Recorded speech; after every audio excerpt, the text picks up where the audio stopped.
know that the brain is really complicated. So what we're going to do is simplify it. And you can simplify the brain's operation into two fundamentally different modes.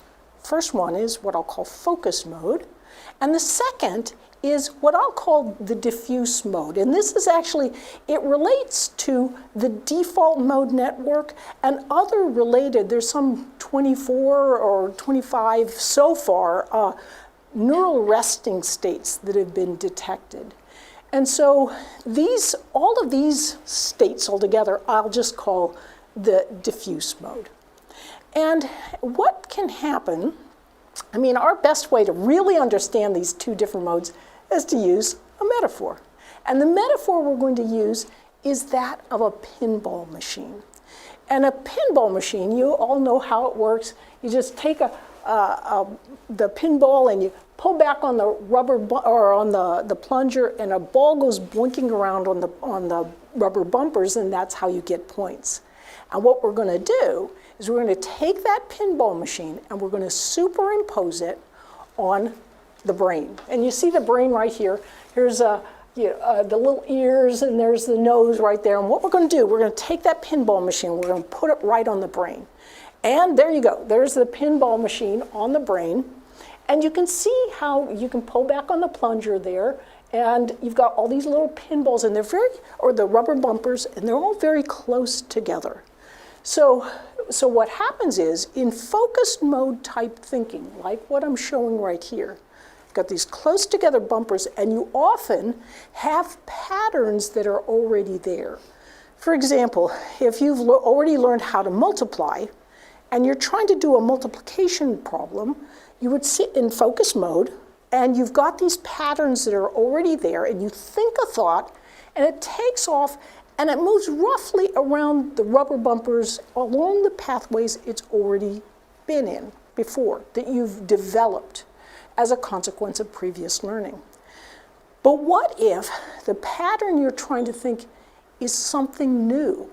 What if you already know about multiplication, but you've never encountered division before?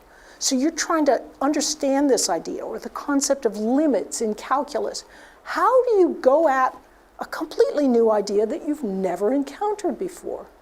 Well, that's where this other way the brain works in diffuse mode thinking can actually be a benefit.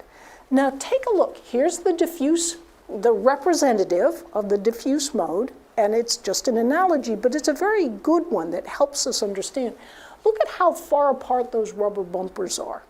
When you think a thought in diffuse mode, the thoughts can range much more widely. Now, you can't think in a tight-grained fashion to actually solve the particulars of a problem, but you can at least get to a new sort of way of thinking about things that you couldn't have gotten if you were just in the focus mode.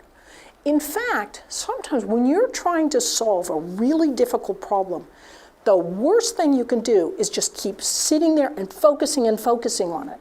Because you can be up on that part of the brain, so to speak, and yet you need to be in a completely different place. So the best thing to do when you're really stuck and frustrated on a problem is not to keep focusing on it. You actually need to get in a very different mode of thinking. And that's what's represented here. And so what this means practically for you is you're sitting there, you're working, hey, get out, go for a run, go down and go take a shower if you need to, or do something that really gets your mind totally off it. Because when you're in this mode, as long as your attention is focused on that problem, you're still in this mode and you can't get to this way of solving things.